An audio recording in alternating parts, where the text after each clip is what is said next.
If your spouse were gone tomorrow, poof, vanished, gone, however, whatever the means, would the fight that you had today still be as important?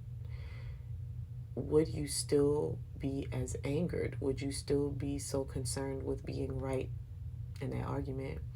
Would you still care so much to press the issue and beat the horse dead? Or would you just be thinking about how you wish you had another day, another set of hours, more time with them? And I don't ask this to deflect, because unfortunately, a lot of times when we have these conversations about like how you can look past certain issues, you can compromise, you can let down your guard, you can drop the swords instead of always engaging in battle with your spouse.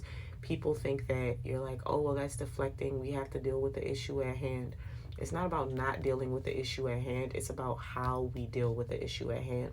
If you're dealing with your issues with respect, demeaning practices, behavior that is rooted in belittling the other person or being condescending to the other person, that is something that is going to harm your relationship long term, and is actually going to make you be more resentful of your spouse. And so I think that we grow up in such argumentative households, and we grow up in ways that we don't learn how to disagree with people without there being disrespect present, and that's just not necessary.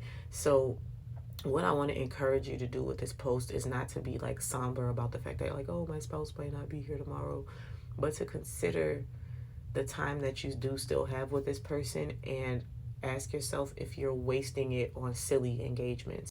Every matter that you want to talk about is important. So I'm not saying that like the things that you want to discuss are not important and you should just let things fly by. But what I am encouraging you to do is just think about it. It's important. We can talk about it, but do we need to talk about it with shouting, screaming, derogatory terms? Do we need to talk about it in harmful ways? And when we're done talking about it, do we need to hang on to the fact that we're offended, or do we just need to forgive?